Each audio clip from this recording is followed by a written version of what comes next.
Common priorities in healthcare.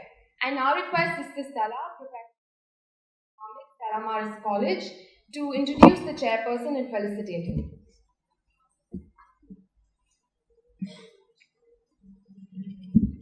Good morning. Dr. Sunny Jose has an MPhil and PhD both from JNU, New Delhi, through the Center for Development Studies, Trivandrum. His research and teaching interests span across development studies, public policy, and gender studies. He has carried out research on a broad range of themes including women's employment, malnutrition, National Employment Guarantee Scheme, child labor, and fisheries movement, among others. He has undertaken research assignments for International Labour Organization, New Delhi, Action Aid India, and the Indian Council for Social Science Research, New Delhi. Dr. Sunny Jose's research interests include public health and nutrition, welfare, policies, cash transfer, women's paid work, time use and well-being, social movements, and livelihoods and human development of fisher communities. Currently, he is the HOD, head of the department, and taking courses Introduction to Development Studies and Introduction to Gender Studies. Thank you, ma'am. I now request you to felicitate our chairperson.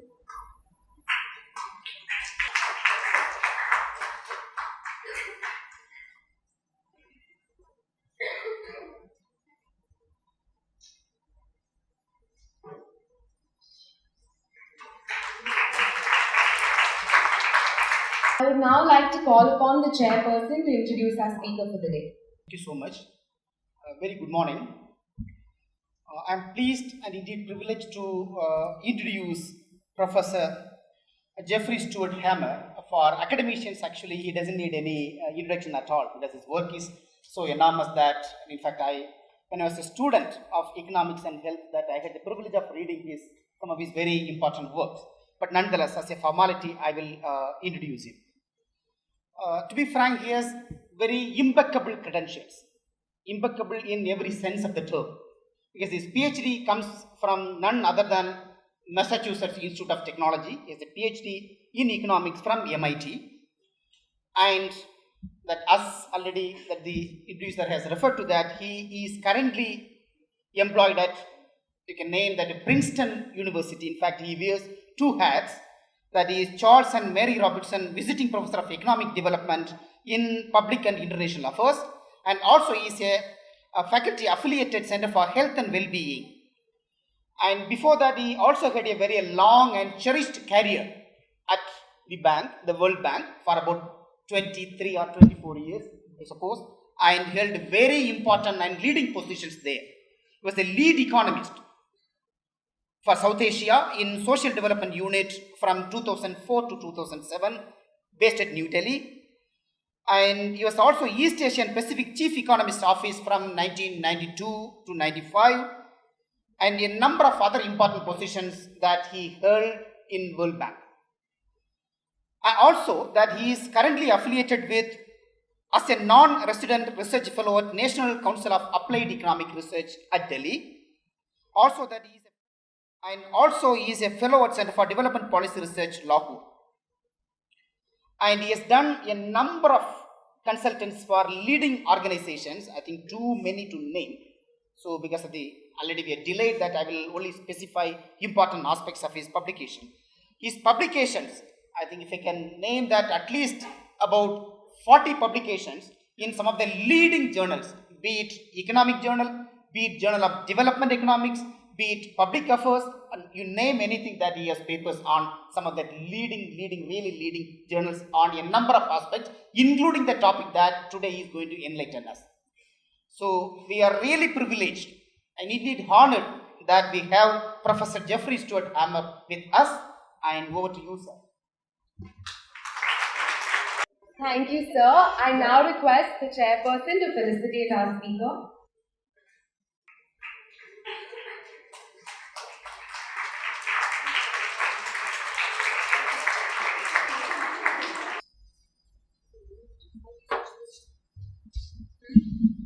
Thank you, Mr. Chairman, for the vote.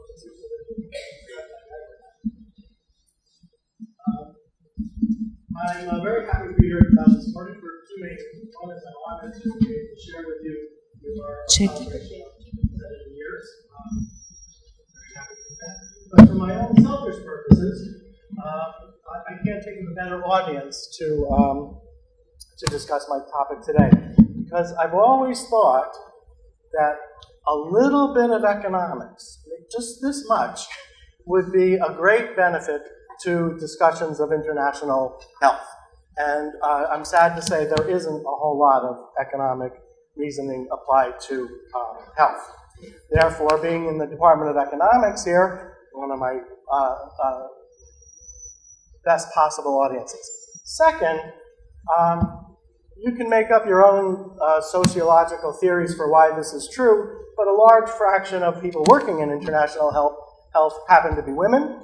So to actually talk to women studying economics is my cherished audience. So thank you very much for having me. Yeah, curb your enthusiasm. It's, I don't know. Oh yeah, can I control this?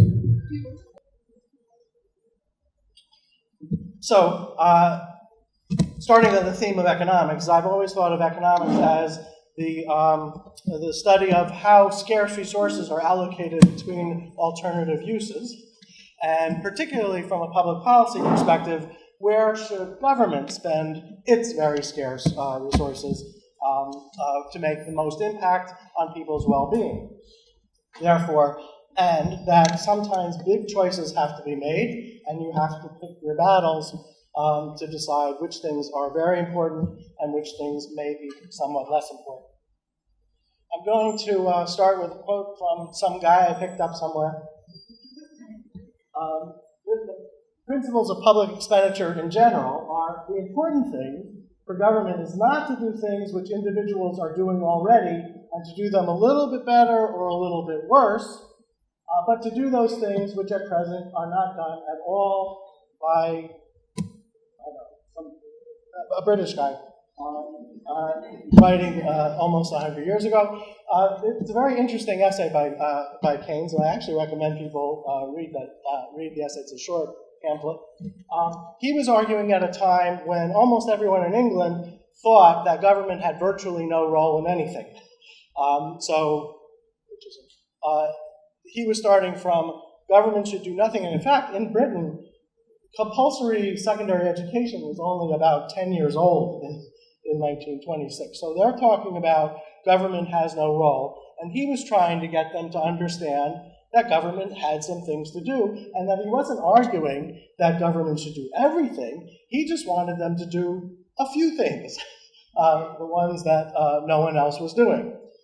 Almost 100 years later, 90-something years later, we have India, where it sometimes sounds like anything worth having is worth having free from the government.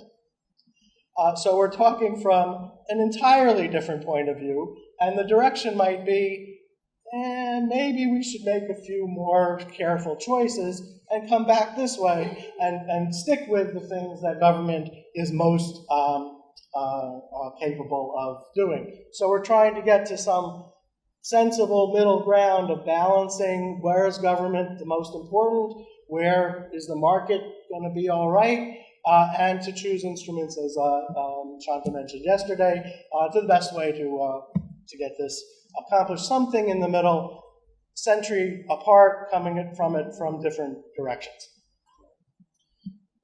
So you're asking, what does it got to do with health? I only have two things to say about policy, any policy ever. This could be about roads, this could be about electricity, cell phones, whatever. Is one thing I think we should do is we should provide public goods before we provide private goods.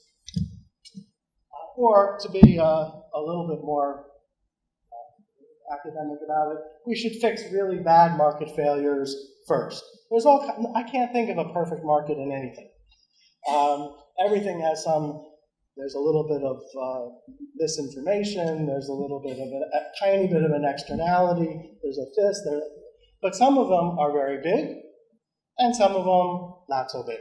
And I think if you are pushed to make choices, you should go for the big targets first, the ones where market failures are really bad. The second thing, and this is the first thing you will have gotten, I presume, in the third, maybe fourth chapter of your introductory text. The second one is a little bit different, a little bit of the real world. In the 2004 World Development Report, it was trying to figure out what's the best thing for governments to do to be accountable and to do the right thing. It's really just, you should do things you can do before trying those things that you can't do. Now, I think that's kind of commonsensical, but think about some of the things that we've staked out for ourselves in government services, of actually asking government officials to do things that are really very difficult. And I'm going to get into that next. And the more academic way of saying that is take constraints on government capacities seriously. In health, I have a pretty simple argument to apply these principles. One is, some health policies address massive market failures, and some don't. I don't know what you were told in your introductory class, but sometimes the instructor has a hard time coming up with an example of a pure public good, non-excludable, non-rival. In health, we have some. We have vector control, which is in a medium that transmits disease like flies or mosquitoes or rats, not a directed line segment. And these are the kinds of things that are actually public goods that no one else will do if the government doesn't do it. We also have lots of things that are characterized by major externalities. In fact, what's a communicable disease except something that is transmitted from one person to the other without being mediated by the market? I think that's the definition, isn't it? And so all communicable diseases have big externalities. The kinds of interventions that are directed at these massive market failures, I'll get to the second one in a second, were the kinds of things that were done in the West in the 19th century, making sure that there were sanitation, sewer systems put into the major cities of Europe and the United States, of which there may not be some in some Indian cities. I'll get back to that. These are the kinds of things that governments did, in fact, occupy themselves with in the richer countries at the end of the 19th century, after the germ theory of disease was discovered in 1876. The second main market failure characterizing health is insurance markets screw up all the time. I don't know why you would do this, but if you've been following the news out of the United States, there's a big controversy about our health system, and every single health system in the world has to deal with the fact that insurance markets, private insurance markets, just don't work, and something has to be done. But if we think about what do insurance markets do, insurance markets protect you from very large expenditures for very rare problems, relatively rare problems. They add up to significant money, but it's really a bill that you're going to get in a hospital, and not so much day-to-day problems you might have, sore throat. If you're from Delhi, you have that a lot. Minor illnesses, in fact, which constitute a large majority of people's visits to medical providers.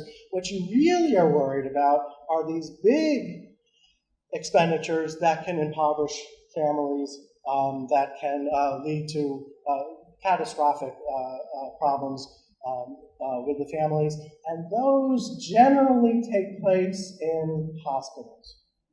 So a typical visit to a primary healthcare center in North, I don't know what happens here in the private sector, is 50 rupees, 100 rupees, richer people might spend more for a fancy doctor, but something like that.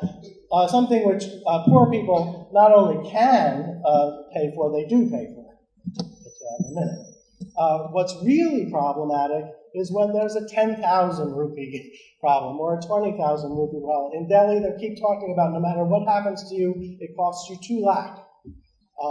These are things which you really need protection from an insurance market which does not exist. So I would say those are the 2 real characteristic market failures of health. There's the honest-to-God public goods and communicable disease control problems, and there are the catastrophic expenditure problems, not really health, but financial security, but obviously related to the health sector. And that these are real big characteristic market failures. When it comes to primary health care, I don't know. It can't be a public good because a public good is non-excludable, non-rival. That means not even in principle can there be a private sector. And we see private sectors in primary health care all over the place. We see some private hospitals, but we know that to be a very particular minor part of the market. But we see most people, most of the time, going to the private sector. So it can't be a public good. We're going to have to look in context to exactly what is the problem that primary healthcare centers are addressing.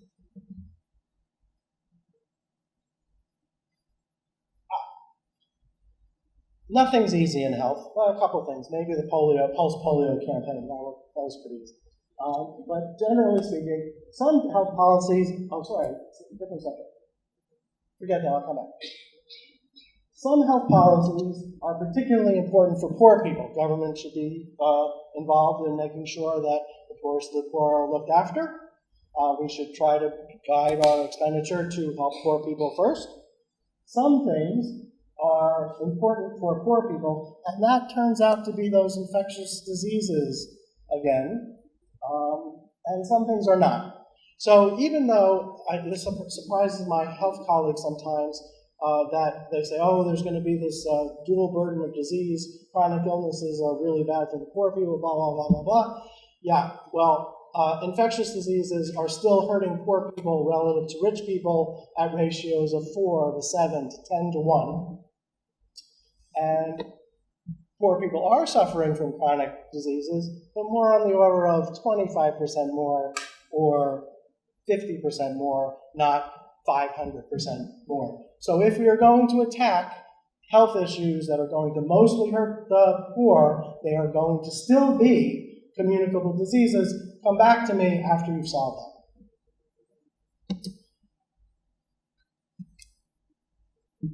Finally, except for the pulse polio campaign, lots of things are difficult in health. Some health policies are very hard to implement, and some are even harder to implement.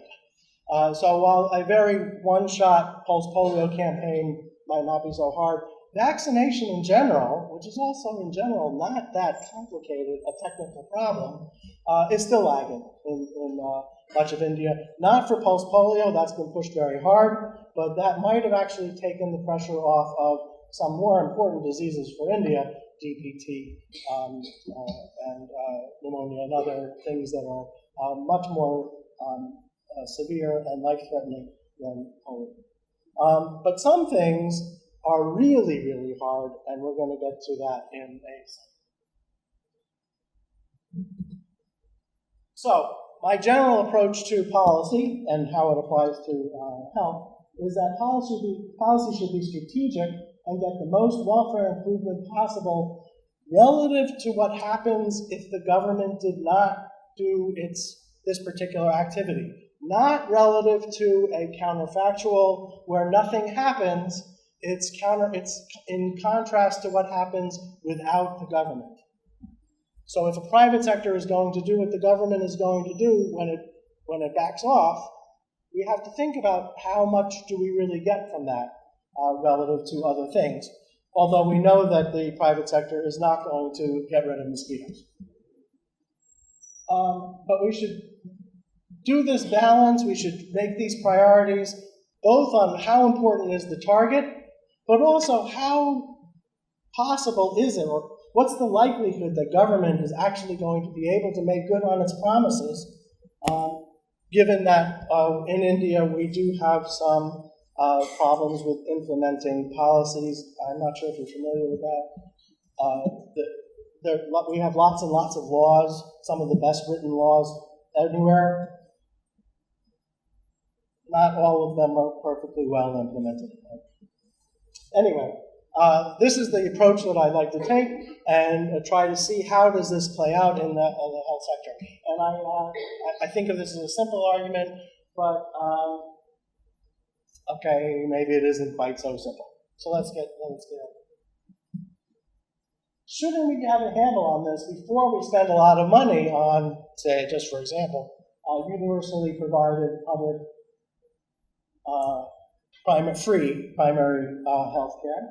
And actually, shouldn't we know a lot about the many varied determinants of health before we start spending large sums of money on basically anything? Remember, we have to get tax money from people. Tax comes with distortions to the economy, and it also just takes money. It takes money out of the mouths of typical Indians, much of which is spent on food. So the cost is other things the government could spend money on, and not necessarily pushing taxes so hard. I think of all that as more or less commonsensical, though we can discuss. But this is not apparently what goes on in India. This is a very difficult slide to read. I don't expect you to do it. It was almost more painful for me to make the slide. But I want to remind people that there was a committee just before Stella Maris College was started, which was the Bora Committee report of 1946, which recommended an integration of curative and preventive medicine at all levels with seamless referrals, and it specified staffing per capita requirements at each level. There should be so many sub-centers per capita. There should be so many primary healthcare centers per capita, CHCs per capita. Does this sound familiar? Yeah. Anyway, this is where we started at independence.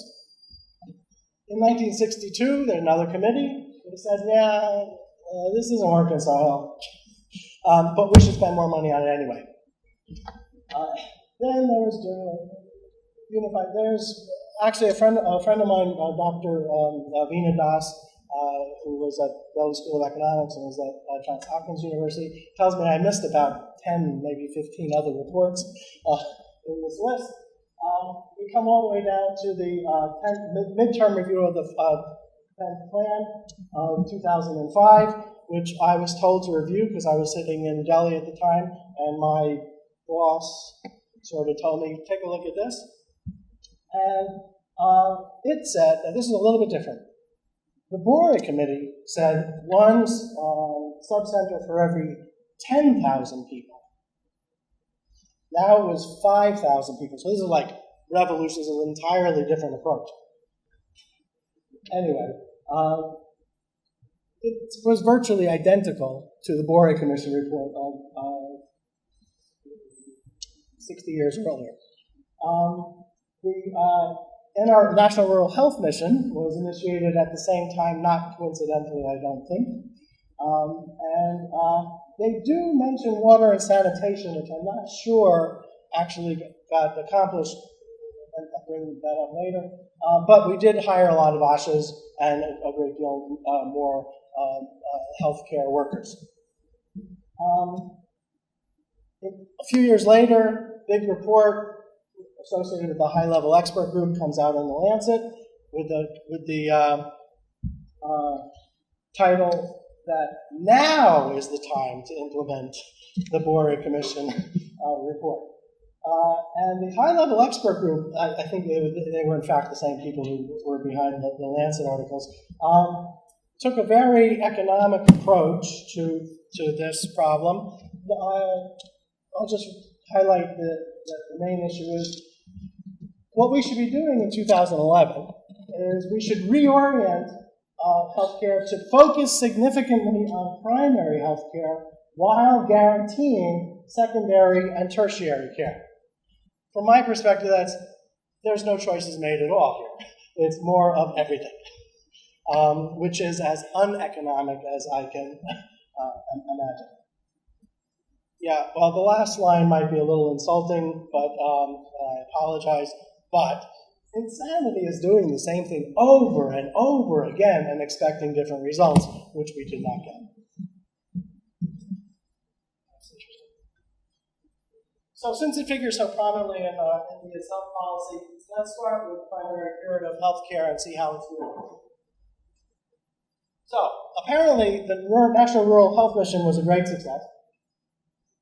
I happened to be in Delhi in August of 2013, in fact, August 5th. I gave a talk. A friend of mine came over, Rohini Somanathan, says, oh, there's going to be a celebration about the National Rural Health Mission and its success over in the lecture room. You should come and see. So I went over and saw. And they were, in fact, celebrating the great successes. What did they say? We spent more money. We hired more workers. Oh, we increased the capacity of the states. Well, that was kind of interesting because I have an interest in decentralization issues. I like to watch this from different perspectives. So I was wondering, what exactly did they do to increase the capacity of the states?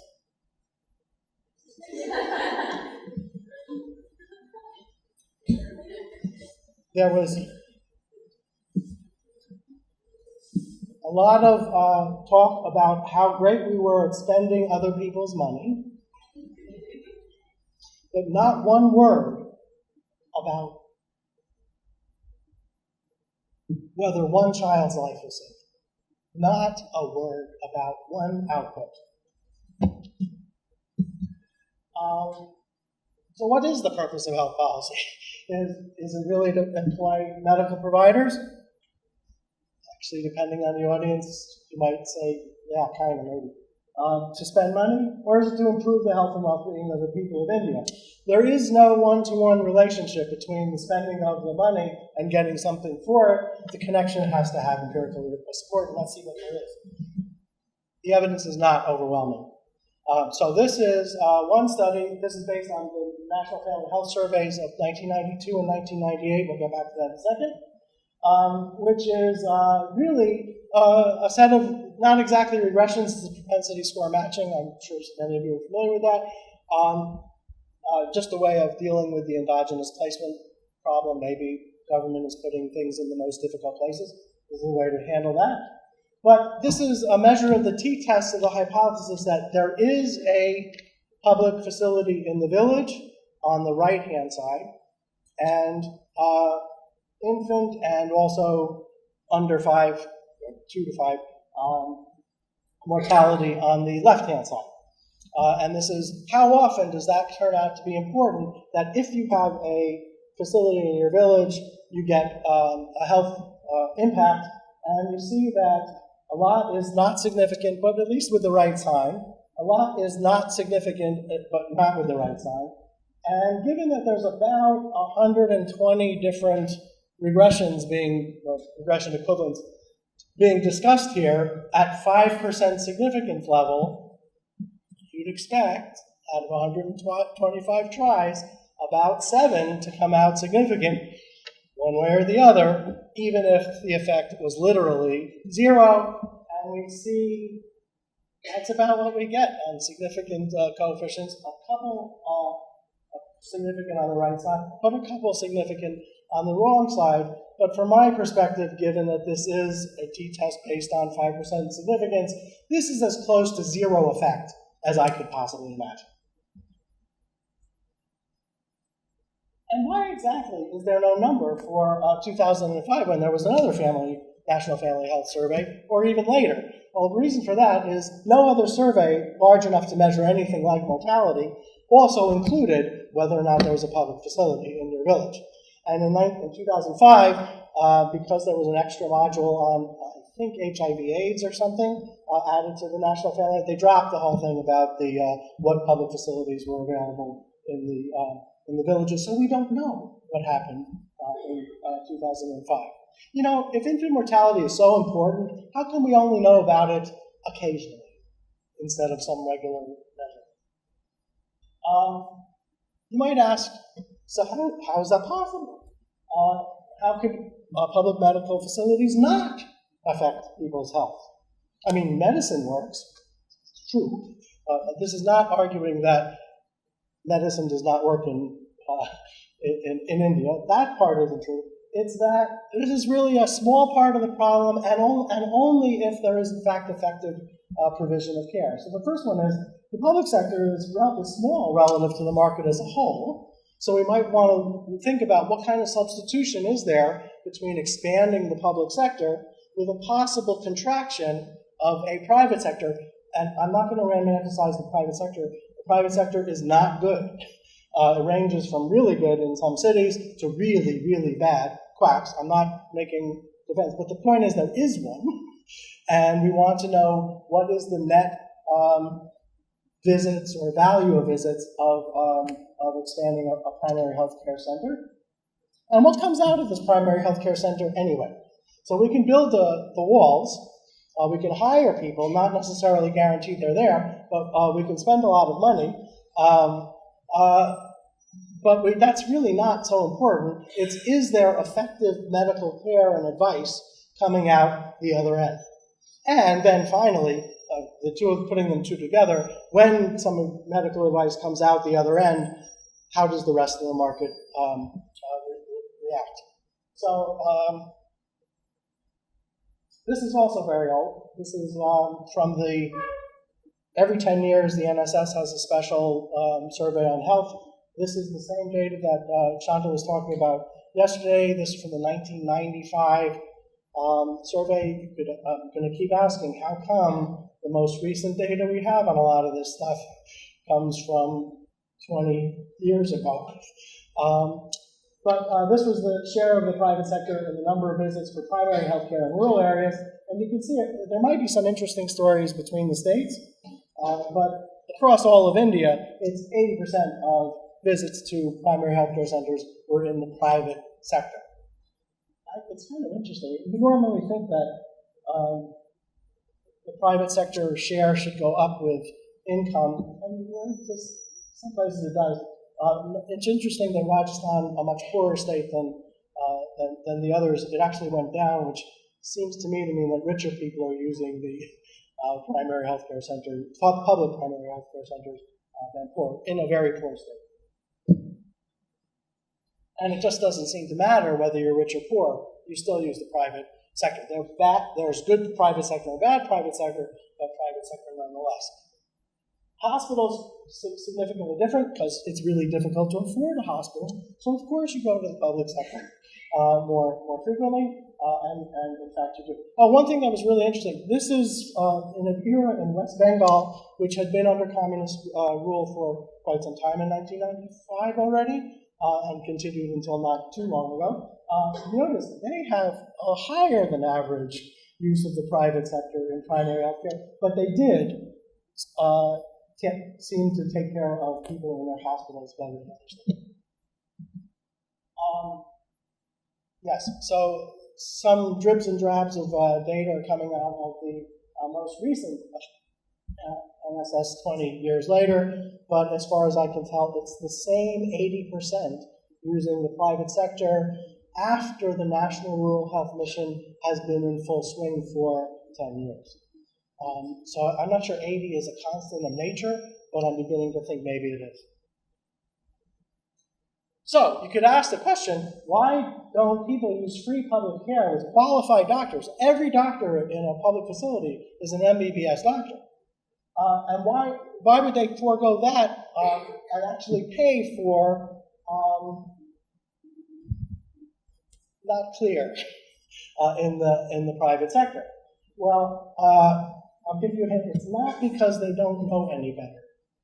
Most people know what they're paying for. However, this is a common refrain among people working in the ministries of health and family welfare. I brought a bunch of students to Punjab to study the health system a few years ago.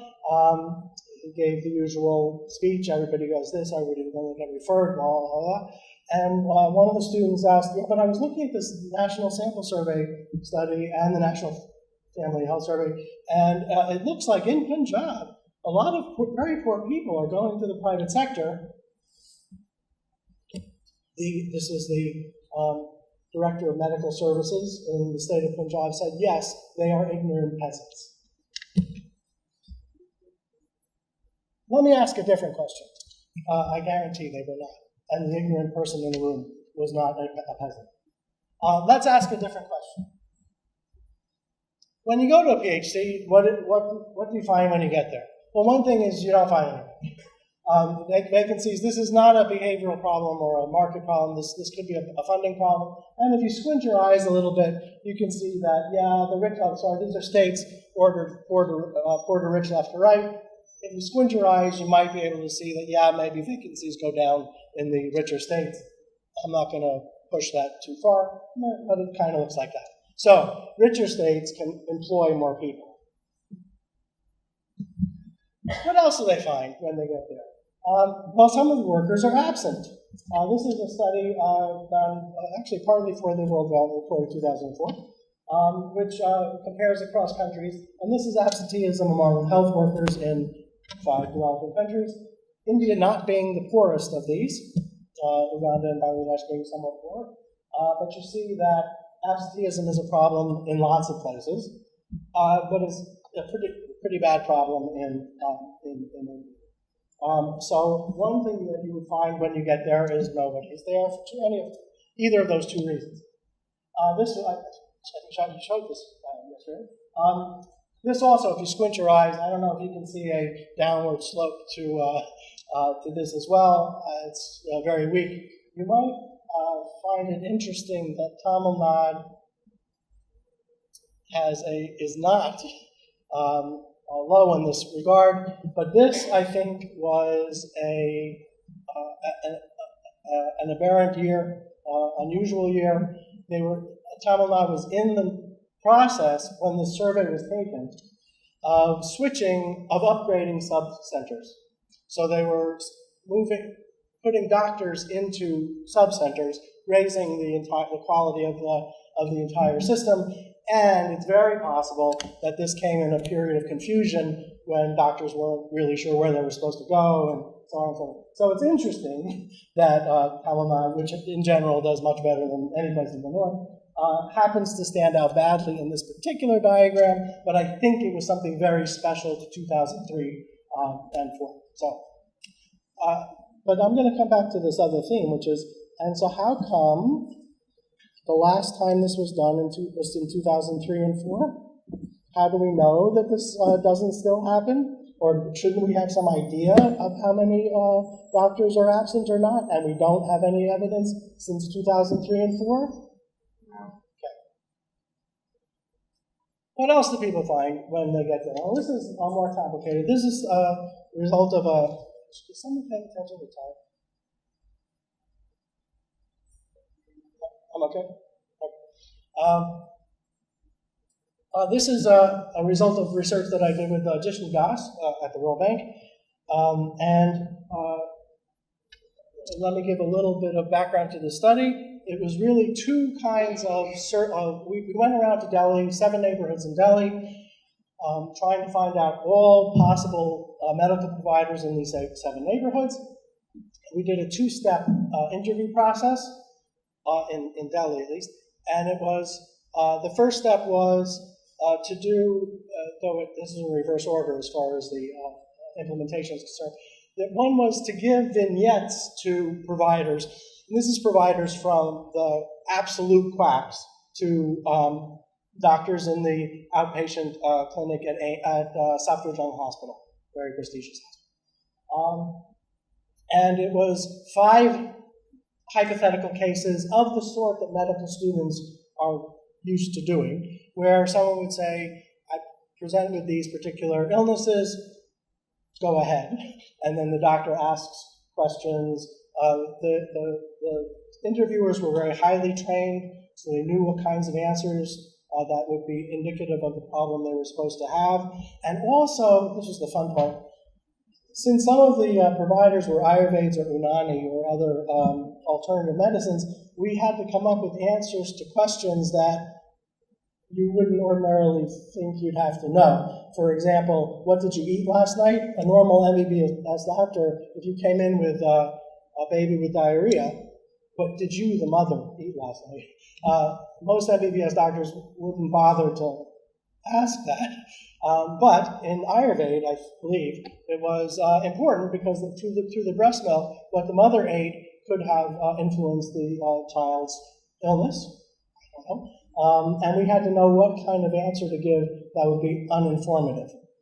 It turned out khichdi was fine. It told no doctor anything. So we needed answers that were uninformative in the cases that we couldn't anticipate. So anyway, we then grade the statistical techniques, factor analysis adjusted for binary variables, to try to come up with a score for different doctors, and that measures what they know. I'll leave off the second step. When we did that, some friends of ours in other countries did the same thing that we were doing in other countries. In Indonesia, it was Paul Gertler, and in Tanzania, it was Ken Leonard.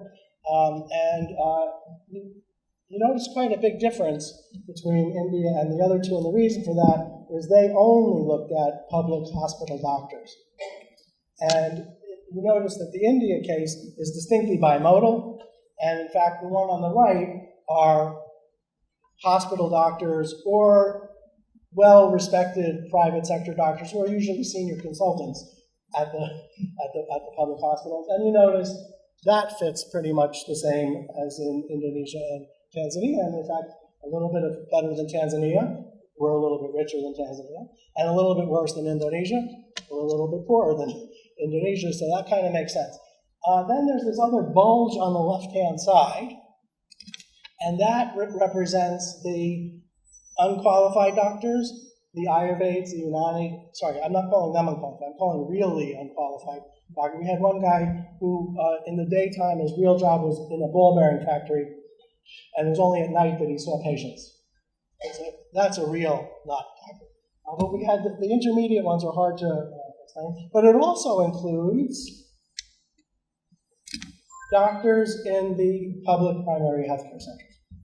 So we have the hospital doctors and the elite private doctors being in the right bump, and public primary healthcare doctors and all the quacks in the and other educated people, otherly educated people on the left side. So you might say,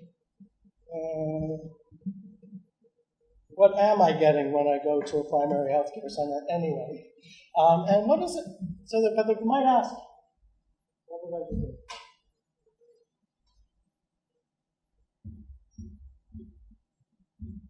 You might ask, what does low capability mean? And part of this was, in this hypothetical case, would the doctor have made a suggestion that was actually harmful to the patient or not harmful to the patient?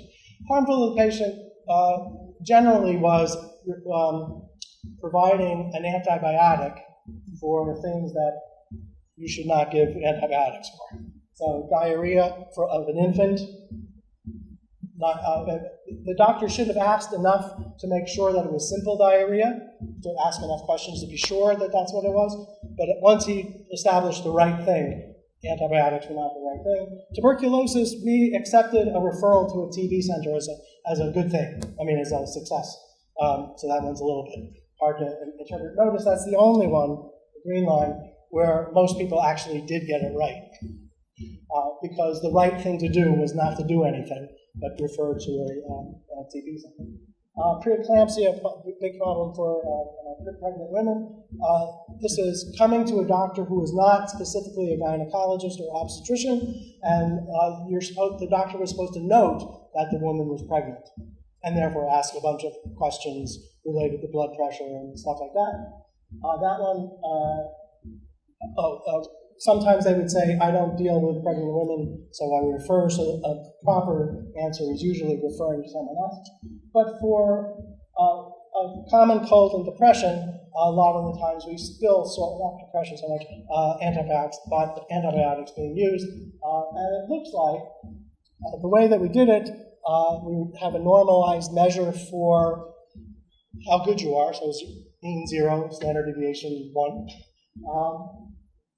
You can see anything useful.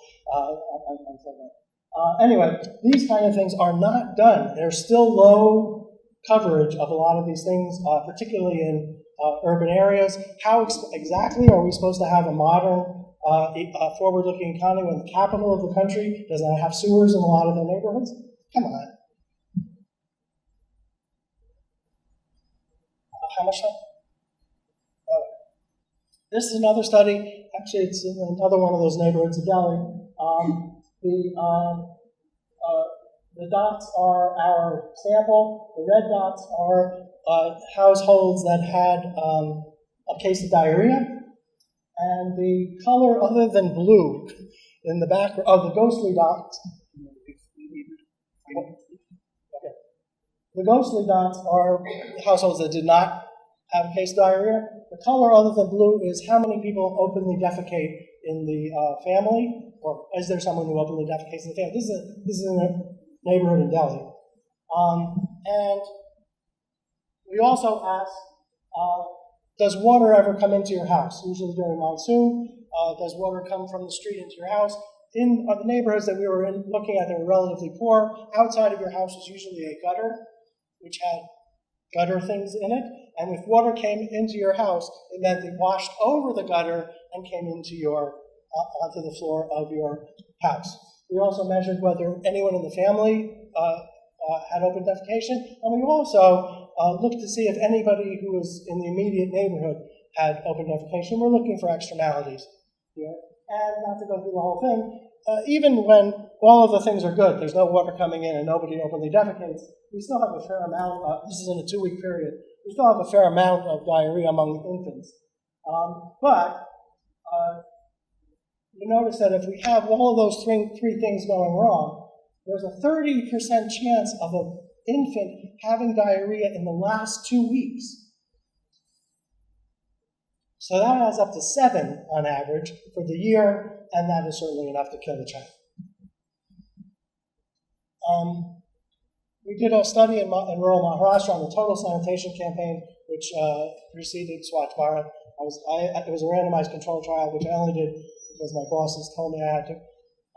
But it turned out that in rural areas, this is a more complicated story, which I will pass. However, it works in rural areas too. Finally, so some of the primary healthcare center stuff isn't working so hot, but we could do sanitation, water supply, pest control, blah, blah, all the things we know the governments are supposed to do, and I'm pretty sure those will work. Hospital care, much more complicated. I went through the problems that people are worried about falling into debt. That's the market failure. And so something has to be done, because there just can't be an insurance market. I don't know exactly what the solution is. Insurance like RSBY is very, very hard to administer properly, and it's possible that public hospitals running well might be a really good substitute for insurance, and also could put competitive pressure on the private sector, which appears to be fleecing the Indian public quite seriously. But remember, you can only fleece a patient by how much you charge. In a primary healthcare center, you might be limited to 50 or 100 rupees. In a hospital, there may be almost no limit. So could hospitals be a substitute for insurance? I don't know. The literature on hospitals in India is almost non-existent. I believe that this was because of everybody being so worried about primary health care. We have almost no information at all systematically about what happens in hospitals at all. So a lot of this is speculation on my part, but I do think that there is potential for well-run public hospitals to be a competitive edge. So, to conclude, I think that we can make great inroads, especially for poor people's health in India, if we actually follow through with the population-based services. And all of these things have been seriously underfunded since independence. Hospital care, speculation on my part, supported by government, is essential for dealing with catastrophic risk. In any case, something has to be done about catastrophic risk. And the case for universal publicly supported primary curative care is not obvious.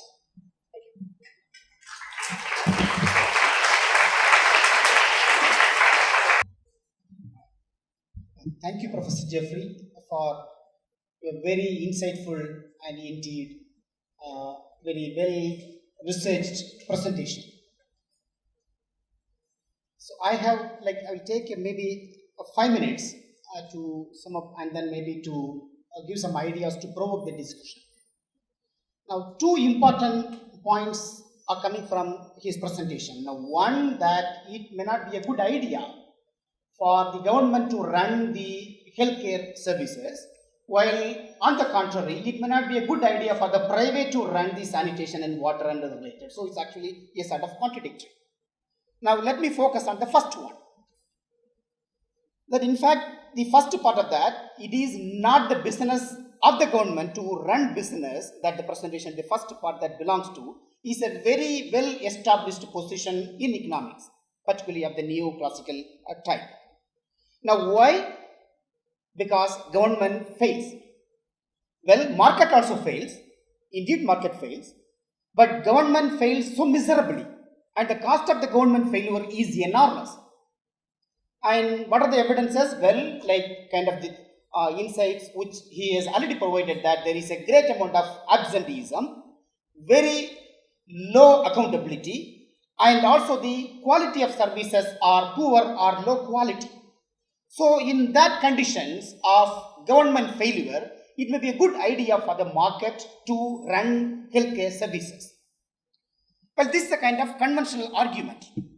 But I take a slightly deviant position to provoke the discussion that this approach may not work in some cases. Now, why in some cases? Now, health is a very typical case that the first approach, that it is maybe inefficient for a market to work or to take care of the health, may not be a case in India. Why? I base my argument based on some theoretical as well as some empirical. So part theoretical, part empirical. Now why this approach of this government, private or this market doing this may not work? The insight comes from Amartya Sen. Now health, according to Nobel laureate Amartya Sen, is not simply a very kind of like an ideal public good, it is also a special good. Now why it is a special good? Because health has 2 dimensions unlike in other products. If I to draw that analytical differences that Amartya Sen talks about, is instrumental and intrinsic. So what is that intrinsic? Or let me take what is that instrumental? Now health, everyone needs to be healthy. Why? Because that makes us productive, that makes us like to concentrate much more, to earn better. So as an instrument, as a tool that if we are healthy, we will be able to be far more productive. But is health only needed because we have to make money or become more productive? No. Health is also important, or for that more important, that because by being healthy, whether it leads to your productiveness, enhances your productivity or not, being healthy is valued on its own. Because being able to be free from diseases, it's itself an important achievement. And that is equally that why health is a special good is also to some extent applicable for education as well. Now, having said that, in a special good like health, leaving that the market to take care of may not be a good idea. Why? Now that the insight comes from a body of work done by a person called Michael Marmot. Now Michael Marmot establishes there is a gradient in the society. Now what is that gradient? There is a gradient in health based on your income, based on your occupation. In fact, this is not a new idea. This idea of gradient was given long back by Ambedkar, called a social gradient in India. Now what is a social gradient? that or economic gradient or the gradient based on occupational fact Michael Marmot talked about. What is that? People belonging to higher income category have better health when compared to say middle income category, and middle income category have better health than say low income category, and low income category have much better health than say poor. Now what is that? Not only that people who are in the higher in the pecking order have better health than those who are below, but the poor and the rich also have a huge inequality. In fact, the inequality is so high, many health economists thought that it is even unjust. So when this gradient, and please remember, this gradient exists independent of income and your individual behavior. What does it mean? Your income alone cannot explain this gradient, or your individual behavior cannot alone explain your. So there is something funny, something very systemic that which excludes those who are actually very poor, not only from accessing but also exercising their right. And please remember that the health of the poor is very low here. And what is the population of the poor in India? If we go by the estimate given by Professor Rangarajan and his latest estimate, roughly about 27% of the population are poor. 27% of the population is a huge number. A number which is actually larger than most of these European countries taken together.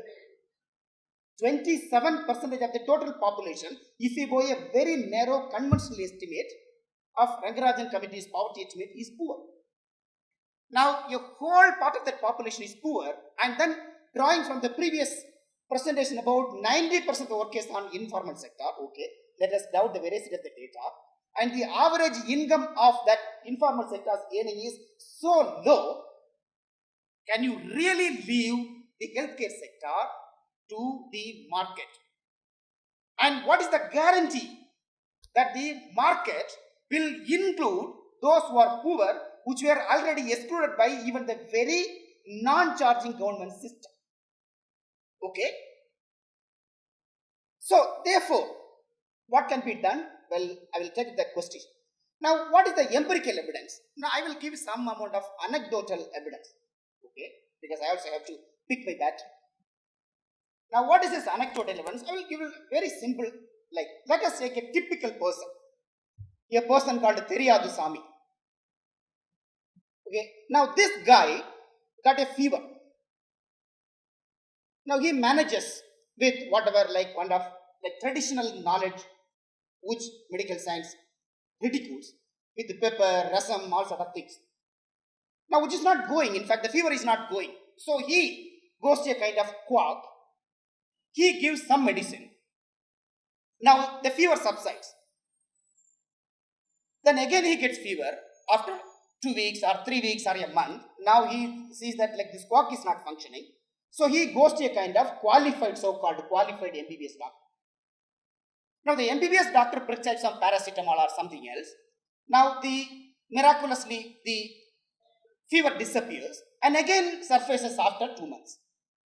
Now this guy is very annoyed. Then he goes to some other doctor in the town and he gives or prescribes some kind of like antibiotics along with some paracetamol. Now the fever goes off. Again it comes back. Now he is doubtful by the time that he has already lost how much time? About 6 months or 1 year. Now he goes to a kind of very well qualified private hospital. And the private hospital says that, sir, Mr. Theriyadu Swami, you have come to a stage that now you are blessed with cancer and you are blessed to see the God very soon. Now, this is not anecdotal. This is not simply things that I am actually talking out of the air. Now imagine if there is a well-functioning public health system is in place in village or in a kind of homestead town. If this guy goes to that doctor, follows up systematically, that the chain could have been broken at least in a month or 2. Could have referred to for higher level things. Now, let me also pick up something else. Now, people get accidents. When people get accidents, now when is that people get accidents? Millions of Indians getting accidents every day. Not only accidents, very serious exigent cases. Now you go to a private hospital. Now private hospitals actually announce miracles do happen. Yes, miracles happen. Hospitals, very high-fi, specialized, super specialty hospitals, they believe in God and say that miracles do happen. Now the miracle will happen only when you have a thick wallet. If that person needs to be operated upon, they want to ensure that the person is capable of paying for that 2 lakhs or how much that money that operation requires, unless they cannot. So the kind of lives they save are very few, therefore they actually call that it is miraculous. But imagine that if these exigencies or accidents are going to the government hospital, it becomes a normal for them that to ensure that the life gets actually saved. Now, please don't think that it is actually kind of like I'm building from the air. No, these are happening to millions and millions of individuals in India and day in and day out. And in this condition, that the market, the private hospitals never worked and only government hospitals work. So, well, I am taking a position that, so therefore, is it really appropriate in a country like India for the government to leave this curative and preventive healthcare to market? Now, that depends on which side of the coin you are looking at. Now, Professor Jeffrey has given example from Madhya Pradesh. Let me also pick up my example, cherry pick my example from Tamil Nadu and Kerala. There's a very interesting case study by Monica Das Gupta, Professor Jeffrey's own colleague at World Bank. Looking at that, how the public health system in Tamil Nadu works and what can be really done to replicate the kind of incidents that we can learn from Tamil Nadu. Well, if you can use that Madhya Pradesh example to make a larger point that it may not be the interest of the government to ensure that it should not take care of the health. But let me also say that Tamil Nadu also provides very interesting example of very successful public healthcare system. In fact, that paper is published in EPW. And in fact, little before that, Leela Visari has very, very insightful paper about that, what really works and why that system works in Tamil Nadu. And even I can go to that example of Kerala, where that the government, previous government has come out with a very viable model. If you, like Kerala, there's a typical case that if you have a fever, you go to a super specialty doctor or a medical college hospital. Now, if you have to go there, you will be allowed to go only when you go to the village hospital to get the referral from that village hospital, the doctor, then you can go there. The way it is functioning. In fact, I request you to look at the kind of, it is possible to reimagine in a ultimate different way. So therefore, is it appropriate? The question is now, well, should the government always, no, I am not saying that, but should the government completely live in a country like India about the population, which is 1/3 of the population, is actually poor? And even the evidence is coming that one of the reasons for the people or the households becoming poor is out of pocket expenditure. Right? So, I will present the kind of view which actually politics that goes against me. That's what is considered as not yet.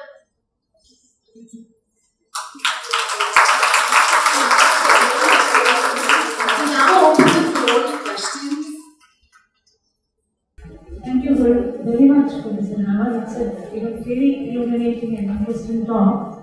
And I am asking these two questions as a complete outsider. I'm not from this field at all. One is when you talk about. Second question first. Regulation of over-the-counter drugs is an important issue. It's very complicated, too complicated for this presentation. It is something we do have to worry about. Some of the private providers in the sample were pharmacists, chemists. So they're part of the sample, but they do require regulation. No question. It's not clear whether the social hierarchy problems are particularly well handled in the public sector. So every doctor is MBBS in the public sector. Not they all went to university. Who goes to university? We have lots of anecdotal evidence of gynecologists of high caste not touching their patients. Now, I've never had a gynecological exam, but I'm told that you probably do have to touch your patient. So the social hierarchy, I do not think, is better handled in the public sector than the private. The people that the private people go to, who may be quacks, are quacks that they are comfortable with, and that are part of the village in rural areas. And so they deal with that better rather than worse. And the second part is going to be part of the answer to Dr. Hill, which is, actually, I agreed with everything you said, because my problem is with primary care that does not cause all of these financial burdens. I specifically want reform and better performance of the hospital sector that has been so seriously underemphasized in policy because we've been wasting all this money in primary care. So I absolutely agree that we need to have that part of the system improved and not the part of the system that we have in fact been spending lots and lots of money on. Second, you say if there were a well-functioning system, then we should rely on the public sector. I completely agree. If there were a well-functioning system, I would more likely consider the public option. But you can't just wish for a better functioning public system. It has to be demonstrated. And so far, I don't see it. So if you look at the real world, you look to find the actual system as opposed to the one that you wish it would be, and you find that there is not much of a difference. Third, I completely agree also that health is a special case, and it might be for social issues, for lots of reasons. I like health. But health is not the same thing as health care. In fact, health care only comes about after you get sick. So in fact, I would say we should focus very specifically on improving health, particularly health of poor people. When I look at studies, when I do some studies, I find that improving the health of poor people means combating communicable diseases, usually not in the primary healthcare center, in fact, usually not with medical personnel at all. It's the people who drain the swamps. It's the people who do road safety. Nowadays, in Delhi, it's the people who prevent air pollution. We haven't seen them yet. It's things that prevent illness rather than cure illness. And that, I think, is the other place where we have been seriously underfunded. So I completely agree. I just don't think primary health care is the right place to do it. Can I just monopolize this?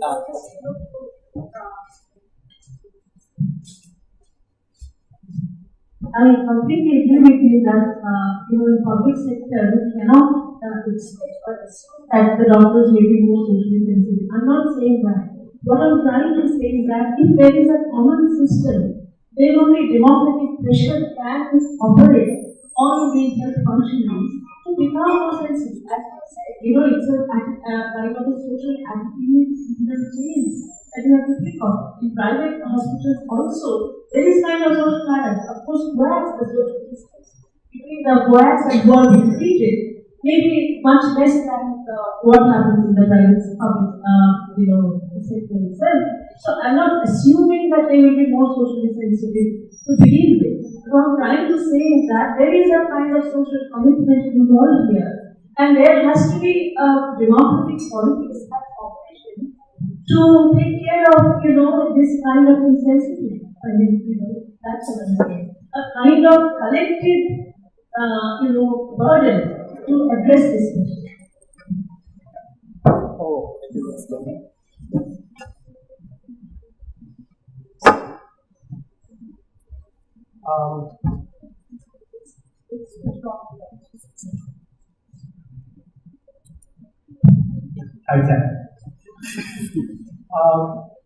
I deliberately entitled the presentation "Picking Your Battles," which is which part of this can we actually make real contributions to in the near future, which is one of my priorities, is how do we improve things now.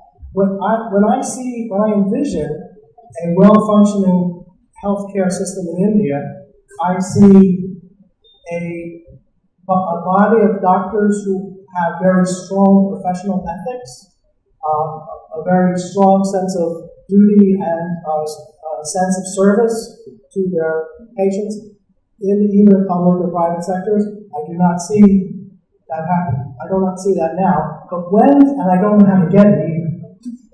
But when things are working well, there will be a real professional medical community.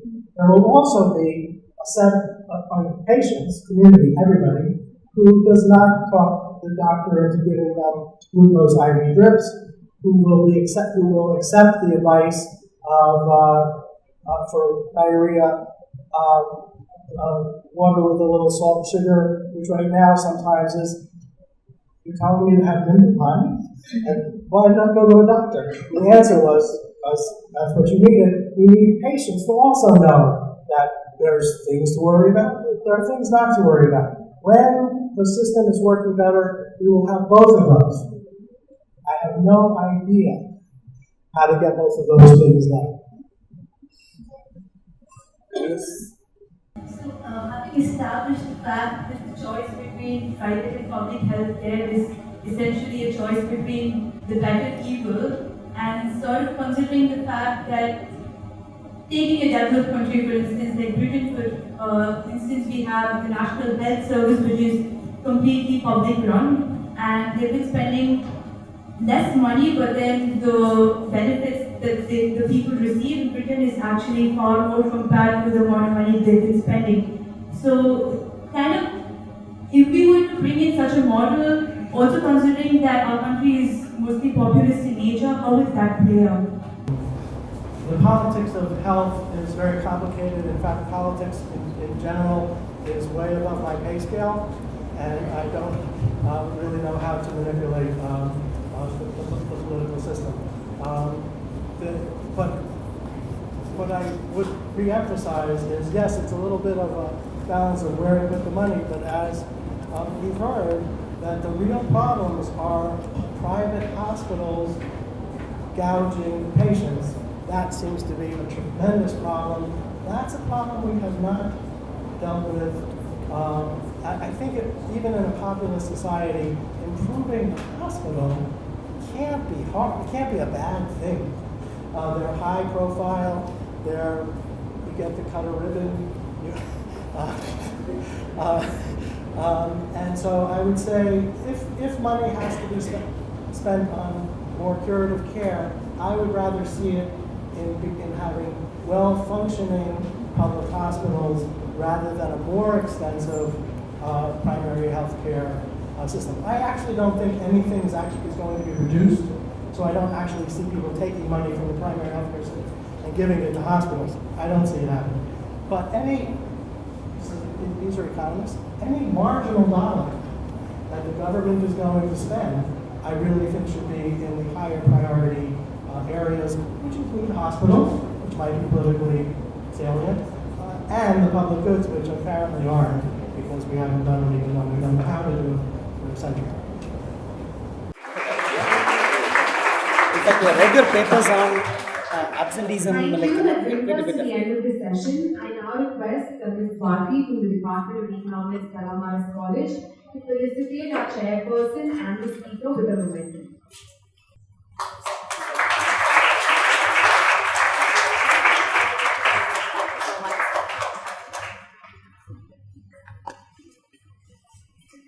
I take this opportunity to thank members of the audience, of course, our speaker for the day, Dr. Jeffrey, and our chairperson, Dr. Sunny, for taking time off their schedule to be here with us today. I'd also like to thank the Department of Economics, Stella College, Principal, Secretary, and other faculty members who are present here with us. Thank the volunteers for the stage management, and of course, Mr. Hilda for all the technical support.